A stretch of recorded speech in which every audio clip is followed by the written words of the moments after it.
अधर्माभिभवात् कृष्ण प्रदुष्यन्ति कुलस्त्रिय सत्रिषु दुष्टासु वार्ष्णेय जायते वर्णसंकर संकरो नरकाय कुलघ्नानां कुलस्य च पतन्ति पितरो ह्येषां लुप्तपिण्डोदक्रिया।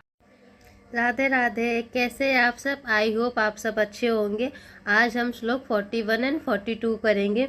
ये श्लोक भी पहले के श्लोक जैसे ही है, मिलता जुलता, जिसमें अर्जुन जी अपने मन की सारी बातें बोलते हैं। किसी भी प्रकार से वो इसमें अपना युद्ध टालना चाहते, वो अपनी परिजनों से युद्ध नहीं करना चाहते। इसमें भी वो यही बताते हैं, बोलना चाह रहे श्री कृष्ण को। तो श्री कृष्ण को वो बोलते हैं अर्जुन जी कि अगर हम युद्ध करते हैं तो इससे कुलों का नाश हो जाता है, आगे का वंश नहीं बढ़ता है, वहाँ की जो स्त्रियाँ होती है वो विधवा हो जाती है।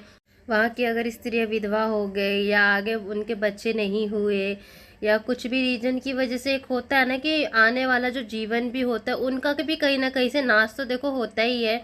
तो वो सारी चीज़ें अर्जुन जी कृष्ण जी से बोल रहे कि हम आज युद्ध नहीं कर रहे, आज हम इनका वध नहीं करेंगे, हम आने वाले पीढ़ियों का भी वध कर रहे हैं। वो ये कहना चाह रहे थे कि अगर हम आने वाली पीढ़ियों को भी वध कर रहे हैं तो ये हमसे कितना बड़ा पाप हो रहा है, ये हमको ऐसे नहीं करना चाहिए।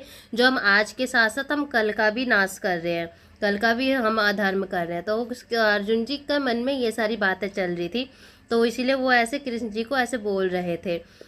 जैसा कि आप सुनने, जैसा कि मैंने आपको समझाया, आपको समझ में आया होगा कि अर्जुन कितना आगे तक सोच रहे थे, उनके मन में कितनी टेंशन्स थी, कितना वो सोच रहे थे। और यही अगर उनके सामने वाले जो थे कुरुक्षेत्र में, वो कौरव वगैरह, अगर वो भी ऐसा ही सोचते तो काश ये कभी महाभारत होता ही नहीं। अगर सामने वाले भी धर्म से चल रहे होते, कृष्ण जी की बात मान लेते, इनको जो मांग रहे थे जमीन का थोड़ा सा टुकड़ा जो पांडव मांग रहे थे वो उनको दे देते, तो आई थिंक ऐसा होता नहीं। बट कहते नहीं, लालच बहुत ख़राब चीज़ है।